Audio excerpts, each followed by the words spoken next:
বুখারী এবং মুসলিম শরীফের মধ্যে একটা হাদিস আছে, একজন রাসূল সাল্লাল্লাহু আলাইহি সাল্লাম রাতে ঘুমাইছেন, ঘুম থেকে উঠে সকালে একবারে নিজের মতো করে মন খারাপ করে বসে আছেন। তখন উম্মে সালমা রাদিয়াল্লাহু তাআলা আনহা নবীজির স্ত্রী এসে প্রশ্ন করলেন, ইয়া আল্লাহর রাসূল সাল্লাল্লাহু আলাইহি সাল্লাম, আপনি মন খারাপ করে এভাবে বসে আছেন কেন? রাসূল সাল্লাল্লাহু আলাইহি সাল্লামকে এসে প্রশ্ন করলেন, ইয়া আল্লাহর রাসূল সাল্লাল্লাহু আলাইহি সাল্লাম, আপনি এভাবে মন খারাপ করে বসে আছেন কেন? তখন আল্লাহ রাসূল সাল্লাল্লাহু আলাইহি সাল্লাম জবাবে বললেন, রাতে জিবরাইল আলাইহিস সালাম আমার সাথে দেখা করার কথা ছিল। জিবরাইল আলাইহিস সালাম বলছিলেন রাতে আমার সাথে দেখা করবেন, কিন্তু কেন দেখা করেন না সেটা আমি জানি না, এই জন্য আমার মনটা খারাপ। উম্মে সালমা রাদিয়াল্লাহু তাআলা আনহা যাওয়ার পরে মুহাম্মদ সাল্লাল্লাহু আলাইহি সাল্লাম ঘর প্রদর্শন করতেছেন, এমন দেখেন চোখের তলে একটা কুকুর শুয়ে রয়েছে। কিতা শুয়ে রয়েছে? কুকুর। কোন জায়গায়? রাসূল সাল্লাল্লাহু আলাইহি সাল্লাম যে চোখের মধ্যে ঘুমাইতেন, চোখের নিচে একটা কুকুর শুয়ে রয়েছে। তখন মুহাম্মদ সাল্লাল্লাহু আলাইহি সাল্লাম এই কুকুরটাকে বাহির করে দিলেন। বাহির করার পরে পানি ছিটাই দিচ্ছেন, ঘরের ভিতরে কি করছেন?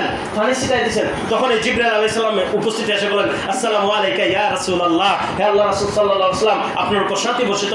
তখন রাসূল সাল্লাল্লাহু আলাইহি সাল্লাম সালামের জবাব দিয়ে বললেন, হে জিবরাইল আলাইহিস সালাম, আপনি তো রাতে ওহী নিয়ে আসার কথা ছিল, কিন্তু কেন আসেন নাই? তখন জিবরাইল আলাইহিস সালাম বলেন, আমি তো আপনার ঘরে আসছিলাম, কিন্তু আপনার ঘরের ভিতরে একটা কুকুর ছিল, সেই কারণে আমি আপনার ঘরের দরজা থেকে ফিরে গেছি। তখন জিবরাইল আলাইহিস সালাম আরেকটা কথা বাড়ায় বলেন, যে ঘরের মধ্যে কুকুর এবং কোনো প্রাণীর ছবি থাকে সেই ঘরের মধ্যে আমার মতো ফেরেশতারা আসে না।